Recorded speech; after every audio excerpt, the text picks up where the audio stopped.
जी friends, आज की इस वीडियो में हम बात करेंगे specially very common problem HPLC से रिलेटेड। यानी एचपीएलसी पे जो एयर आ जाती है उसको कैसे रिलीज किया जाए। वेरी कॉमन प्रॉब्लम है, बहुत सा एनालिस्ट हर ऑपरेटर इस चीज़ को फेस करता है कि सिस्टम में एयर आ गई है, तो इसको कैसे रिमूव किया जाए, इसको कैसे रिलीज किया जाए। आज यही डिस्कस करेंगे। इसमें डिफरेंट तरीके हैं। आगे चलने से पहले आप देख रहे हैं मेरा चैनल वॉइस ऑफ क्यानी और मैं सफदर खान क्यानी। चैनल पे न्यू है, चैनल को लाजमी सब्सक्राइब कीजिए ताकि टेक्निकल वीडियोज़ का नोटिफिकेशन आपको मिलता रहे। अच्छा फ्रेंड्स, देखिए ये जो सिस्टम में एयर आ जाती है वेरी कॉमन थिंग है, और इसको रिमूव करना, इसको निकालने के बड़े तरीके हैं। एक तो आपकी अपनी एक्सपर्टीज होती है और कुछ सिस्टम टू सिस्टम वेरी करता है। ये प्रोसेस तो सेम है, थीम तो सेम है, लेकिन डिफरेंट जो ब्रांड्स होते हैं एचपीएलसी पे उनमें सॉफ्टवेयर वाइज ये चीज़ डिफरेंट होती है। फॉर एग्जांपल कुछ सिस्टम जैसे ऑटो सैम्पलर होते हैं, उनमें सिस्टम अलग होता है। कुछ मैनुअल इंस्ट्रूमेंट होते हैं, उनमें सिस्टम अलग होता है। लेकिन एक कॉमन वर्ड हर जगह यूज होता है, पर्जिंग का वर्ड। यानी पर्ज करके सिस्टम से एयर निकाली जाती है। लेकिन कुछ जैसे अगर मैं बात करूं, वाटर्स का जो ब्रांड है उसमें प्राइम का, ड्राई प्राइम का ऑप्शन होता है सॉफ्टवेयर के अंदर। उसके थ्रू भी आप हर पोर्ट की एयर निकाल सकते हैं। उसका तरीकाकार क्या होता है, ड्राई प्राइम आप क्लिक करें और जो सिलेक्टेड पोर्ट में आपको एयर फील हो रही है उस पोर्ट को आप 100% कर दें। और जो आपका पर्जिंग वॉल होता है, पर्जिंग वॉल, वो ओपन करके वहाँ पे सिरिंज लगाएं। इंजेक्शन जो होता है ना, आपकी सिरिंज होती है, वो सिरिंज लगा के उसको सक करके रख देना है। तरीकेकार लोग क्या होता है कि हल्का सा सक करते हैं, नहीं, आपने जो सिरिंज लगाई प्राइम, ड्राई प्राइम पे आपके वहाँ से अपने सिस्टम को चला दिया, ऑन कर दिया, और क्या कहते हैं जो पर्जिंग वॉल उसको आपने खोल दिया और उस पर सिरिंज लगा के सक करके रख लिया आपने। आप देखेंगे ये जैसे आप ऑन करेंगे देखेंगे और ड्रॉप बाय सिस्टम एयर आना शुरू हो जाएगा, आना शुरू हो जाएगा। आप लोग सक करके रखना है, याद रखिएगा, उसको खींच के रखना है, इंजेक्ट करके सक करके रखना है। एयर आना शुरू हो जाएगा, आस्ते आस्ते फ्लो बढ़ता रहेगा। इसी तरह आपने हर पोर्ट का करना है।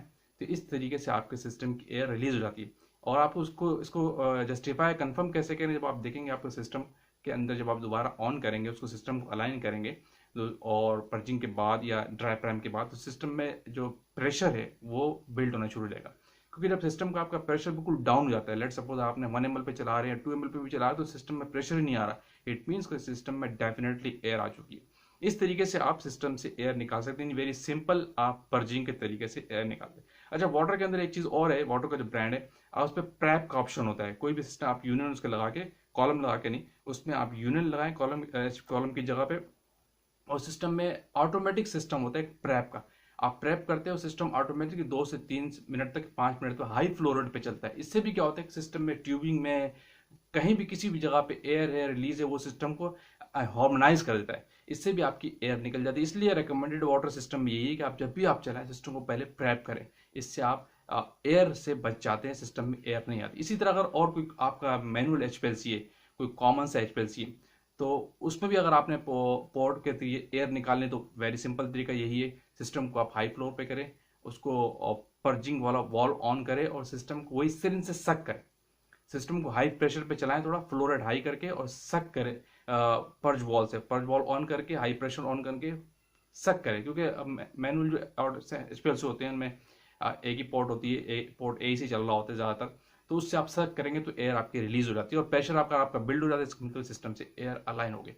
इसी तरह जो ऑटो सैम्पलर होते हैं उनमें नॉर्मली ए पोर्ट, बी पोर्ट और सी और डी 4 पोर्ट्स होती हैं। आप हर पोर्ट को 100% करके एक एक करके भी पर्च वॉल से एयर सक करके एयर निकाल सकते हैं।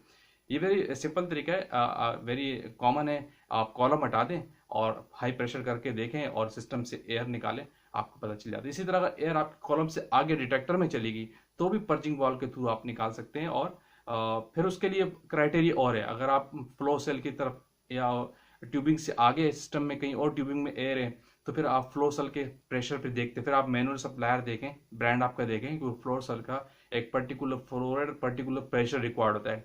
ज़्यादा कम करने से वो उसको डैमेज कर सकता है। तो वो आप उसका मैन्युफैक्चरर देखें, कौन है आपका सप्लायर, कौन है, तो उस एरिया से भी फिर अगर किसी और एरिया में आपकी एयर है, तो पर्जिंग एक एज अ बेस्ट वे है जिसके तहत आप किसी भी एचपीएलसी सिस्टम की एयर निकाल सकते हैं। मीन्स आप हाई फ्लो रेट करें, सिलेक्टेड पोर्ट सेलेक्ट करें और पर्ज वॉल्व ऑन करके उसको सक करें इंजेक्शन से। इंजेक्शन से सक करना जरूरी है, इससे आपकी एयर आसानी से निकल जाती है। वैसे तो नॉर्मली अगर आप पर वॉल्व करें, हाई प्रेशर करें, पर्जिंग का बटन होता है, मैं बताना भूल गया एक चीज। और हर इंस्ट्रूमेंट में किसी में प्राइम का ऑप्शन, प्राइम, ड्राई प्राइम का बटन होता है, किसी में पर्ज वॉल्व का बटन होता है।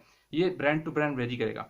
आप पर्ज वॉल्व को ऑन करें और हाई प्रेशर और पर्जिंग वॉल को ऑन कर दें और पर्ज का जो बटन होता है उसको भी प्रेस कर दें, तो इससे एयर निकल जाती है। लेकिन अगर फिर भी नहीं निकल रही तो फिर आप एयर इंजेक्शन से सक करते हैं, तो इस तरीके से भी आपके सिस्टम से एयर रिलीज हो जाती है। ये वेरी कॉमन प्रॉब्लम है, हर एनालिस्ट हर ऑपरेटर इस चीज़ को फेस करता है।